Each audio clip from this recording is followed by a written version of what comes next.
Golden from start to finish. That is pretty much how to describe the performances from Canada's rowers at the Pan Am Games. There's how the regatta ended, with the men's 8 celebrating their gold winning the final race, as I said, of the regatta. How they did is a great story. We'll get into it. Now, check out this cool picture.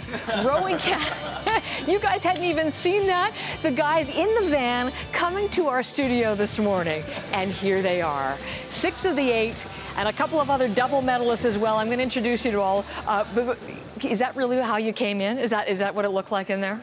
Yeah, exactly. Yeah. Like that. Yeah. That says you were celebrating to me. That says you had a good party last night. I don't think it was about a party. It was like we had a very early start to come to Toronto. So right. Sorry. I have to introduce them to you all. I'm going to do this. What I'm going to do is I'm going to say the name, and then you can wave and say hi to everybody in your camera. From Will Carruthers. Right. Hello, Will. Tim Shriver.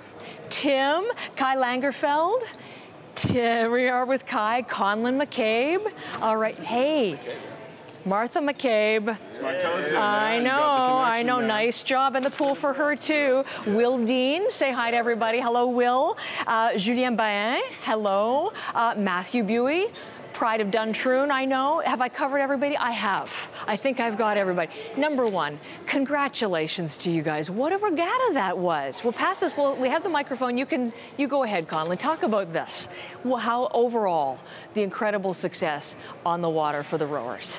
It's been an amazing regatta for the rowers. I think we had 8 gold medals in total for Rowing Canada, and we were just really well represented in all events, and I think we're all really proud of how we rowed on that course in St. Catharines. And what's interesting, if you pass it over to Tim, this is Pan Am. Is this Tim? Sorry, yeah. This is not something that you traditionally do. This was, as I understand, was this the first Pan Am Games for the rowing team? Because of scheduling, because the World Championships come up, so it doesn't work very well for the schedule. So how did you end up deciding to participate in this games? Well, it being a home games, we really wanted to sort of get behind that, and there's great racing opportunity coming here, so it was just great to be in front of the home crowd. Well, pass that next door to you, because particularly for the hometown, I mean, that's something that you're often racing in Europe. What was it like to hear hometown cheers for medal ceremonies and for the races from these people at this Pan Am Games? Oh, it was amazing. I had tons of my family down to watch, and it's my home course too. This is my home club, so it's amazing just being able to walk down and everyone around knows who I am and being able to just cheer me on, hearing from the 1,000-meter mark, as Will says, cheering you all the way to the finish line. I mean, you could hear right from there, could you, all the way to bring you home, which is good, because at that last stretch we've talked so often, it's such a killer, isn't it? Yeah, it was just insane to hear the crowd from the 1,000-meter mark. I mean, that's something that you never get at a World Championships or anything. Those other summer regattas, I mean, being on the home course and heading into third 500, which is typically the worst part of the race, and you start to hear the crowd, it makes things a little bit easier, for sure. I bet it does. Hold on to the microphone for a second. Now, I was reading something, and I could be totally wrong. Set me straight. But I didn't think you were even going to have a men's 8 boat. Well, this summer at the World Championships, we're racing the quad and the 4 and potentially a pair as well. But I mean, when it's on the home course, the 8's kind of the people's boat, and everyone gets really excited about it. So we wanted to go out there and race the 8. Okay, so I'm not wrong, because after the 2012 Olympics and that incredible silver medal finish, 5 of the members of the boat left. So you're rebuilding the 8. And in the meantime, as I understood it, you're concentrating on 2 boats of 4. Is that right? Yeah, typically. Okay, phew. Yeah, right now we're focusing on the smaller boats for sure. Yeah. Okay, so I wasn't imagining things, because I wasn't even expecting an 8-man boat. Surprise. But come back to you. Exactly. There you were with gold medals to boot. Because tell me about, as you come over here, tell me about the appeal of the men's 8, because you were quoted in an interview I was reading this morning as saying, you know, as successful as the whole regatta was, if you didn't win the men's 8, it was kind of a flop. I mean, it's the great 8, isn't it? It is the marquee event. So talk about that. Yeah, we call it the blue ribbon boat in rowing. It's the flagship, and it's great. I mean, the thing about the 8 is it's very hard to coordinate, and it takes a lot of teamwork and practice to get all 8 guys on the same page doing the same thing.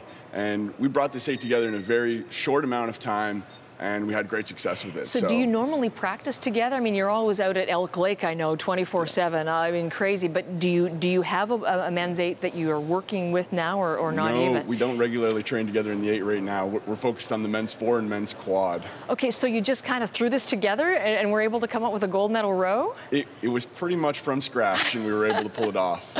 Well, that is terrific. So, Julien, pass it over to you, because very next for you, August 30th, I think, is when it begins. Yep. The World Championships back in France, where you're from. Yeah, you get to go home. It's going to be also like something very special, like in front of my second home crowd now. So yeah, it's going to be very special. Of course, that I know really well as well. So set this up, because the year before an Olympic competition is really when a lot of the hard work is done, isn't it? So you had the Pan Ams now. Look to the Worlds for me and how important for this team, you know, the results are from these Worlds. Well, World Championships are going to be the place where tickets for Rio are going to be done for us. Like if we qualify, then next year is going to be a lot easier. We're going to only focus on training for the Olympics. Okay. But the next thing as well is that we're going to qualify the boat, it's not personal. It's not a personal ticket.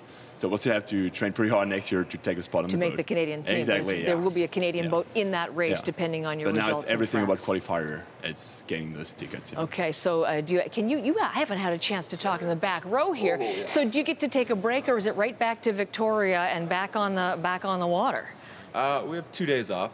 We do. Which is pretty nice. Pretty sweet. How do you guys feel after that incredible 2K? How does it feel? Yeah, super tired. Super tired. Super tired. Hence the photo that we saw at the beginning. It has to do with the race in the early start. It's pretty exciting, though, when we crossed the line first and had everyone screaming and yelling for us. I bet it was. So you get 2 days off, and what are you guys going to do as a team? I met the water polo women, and they were having a great time in Panamania yesterday. What are you guys going to do to celebrate? Honestly, I have no idea. Okay. I have no clue. They have maybe you can talk about it amongst yourselves later. Okay, you have some thoughts. Well, enjoy the city. So wonderful that you took part in Pan Am for the very first time, and what incredible results you gave your Canadian fans to cheer about. Flash those medals as we say goodbye, and thank you very much. Men's 8 plus some, double medalists all, and thank you for being here.